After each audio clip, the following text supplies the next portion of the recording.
Hello friends. तो previous video में हमने देखा कि आप रिएक्ट के प्रोजेक्ट को कैसे सेटअप करते हो और सेटअप करने के बाद आप विजुअल स्टूडियो कोड में कैसे उसको ओपन करते हो।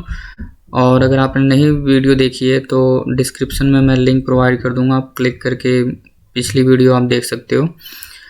तो आज के इस लेक्चर में हम लोग देखेंगे कि जो भी प्रोजेक्ट रिएक्ट ने सेटअप करके दिया है उसका फोल्डर स्ट्रक्चर किस टाइप का होता है और हमने काम कहाँ पे करना होता है।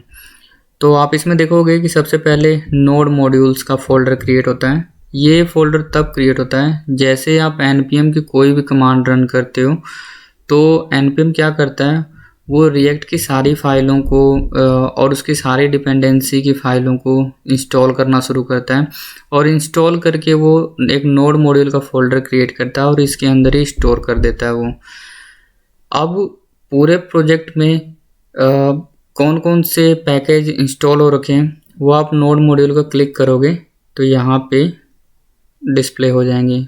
तो डायरेक्टली हमारा इस नोड मॉड्यूल में हमने काम नहीं करना होता है। अब जो जो पैकेज हमने इंस्टॉल किया है npm के थ्रू या प्रोजेक्ट सेटअप करते समय, वो सारी चीज़ें package.json की फाइल जो है मेंटेन करके रखती है। और package.json इन्हीं चीज़ों के लिए, ये दो फाइलें सिर्फ और सिर्फ इसी के लिए यूज़ हो रही हैं। फिर दो फाइलें और हैं, git ignore और readme.md।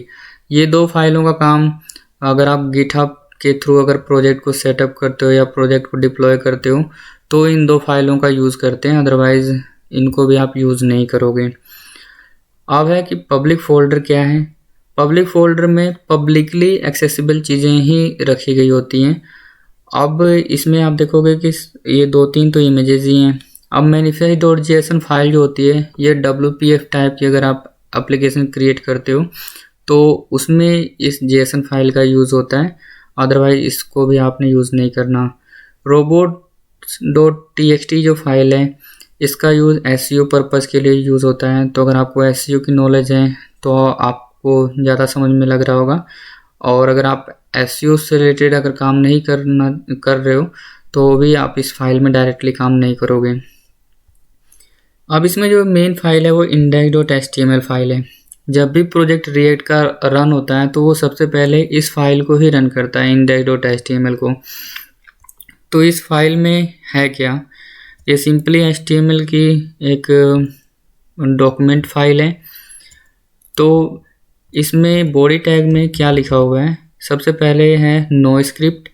नो स्क्रिप्ट कब रन होगा, ये तब रन होता है जैसे कि ब्राउज़र पे अगर किसी ने जावास्क्रिप्ट को डिसेबल किया हुआ है। तो आपको पता है React.js जो है वो जावास्क्रिप्ट की ही लाइब्रेरी है। तो अगर जावास्क्रिप्ट ही नहीं चल रही होगी तो पूरा प्रोजेक्ट ही नहीं चलेगा। तो इसलिए ये सिर्फ और सिर्फ एक इन्फॉर्मेशन देने के लिए कि आप जावास्क्रिप्ट को इनेबल करो तभी ये एप्लीकेशन चलेगी, उसके लिए ये चीज़ यूज़ हो रही है। और दूसरी डिव है ID रूट करके। अब React.js जितना भी कोड आप राइट करते हो वो सारा का सारा कोड इस डिव के अंदर ही लाके रेंडर कर देता है, मतलब कि रन कर देता है। तो वो करता कैसे है उसको देखते हैं। तो इस पब्लिक फ़ोल्डर को भी हम बंद करते हैं और src फोल्डर है, इस फोल्डर के अंदर ही हमने सारा काम करना होता है। अब आपको पता है React.js जो है कंपोनेंट के थ्रू काम करता है कि इसमें जावास्क्रिप्ट की फाइलें बनती हैं और उनको हम कंपोनेंट बोलना शुरू कर देते हैं। तो अगली वीडियो में हम लोग देखेंगे कि कंपोनेंट हम बनाते कैसे हैं। तो अभी हम वो फाइलें देख रहे हैं कि जैसे कि React ने हमें सेटअप करके दिया है तो उसने कैसे कंपोनेंट बनाए हुए हैं। तो इसमें सबसे पहले फाइल रन होती है index.js की। ये क्या करती है, इंपोर्ट कर रही है रिएक्ट के कंपोनेंट को, रिएक्ट डोम को। तो आप इस तरीके से किसी भी कंपोनेंट में किसी दूसरे कंपोनेंट को या फाइल को डायरेक्टली इंपोर्ट कर सकते हो।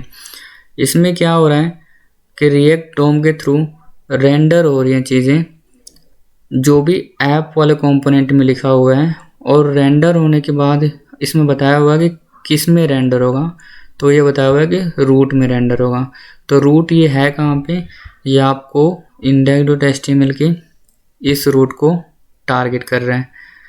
तो अगर आप इसमें देखो तो index.js फाइल क्या कर रही है, रूट के डिव में ये सारा का सारा कोड राइट करेगी जो भी ऐप .js फाइल से रिटर्न होके आ रहा है। ये इन्होंने कंपोनेंट बनाया हुआ है।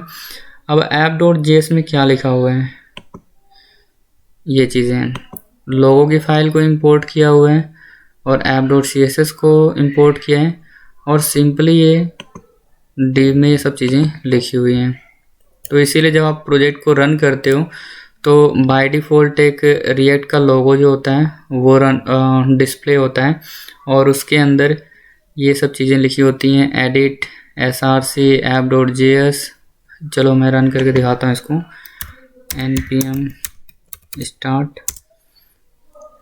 तो जैसे ही रन होगा ये आपको पता है ब्राउज़र के अंदर इस चीज़ को ओपन कर देगा।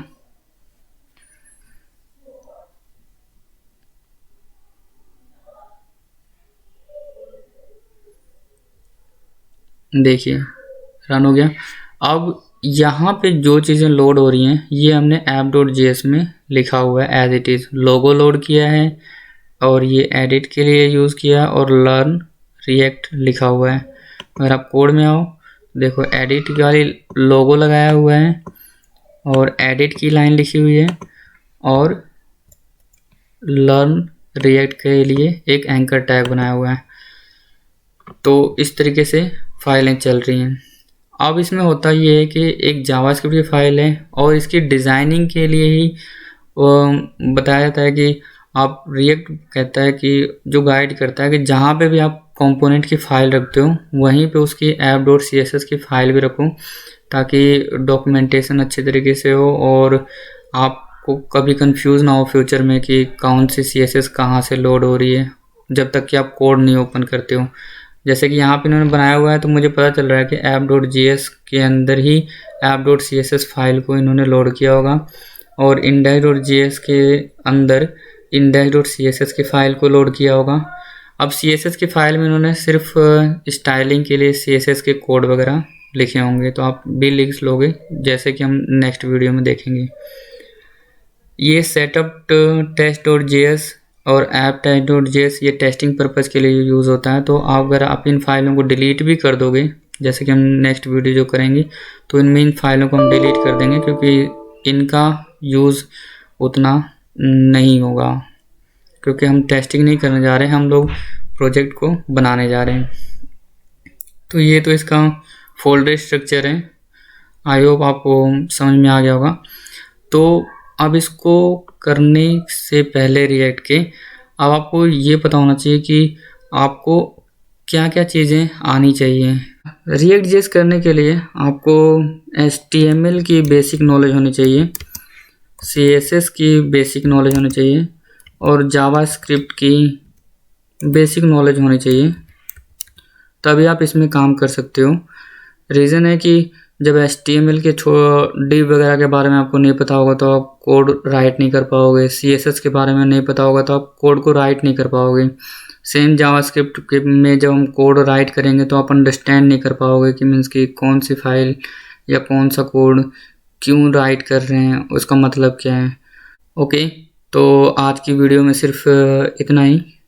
Thank you.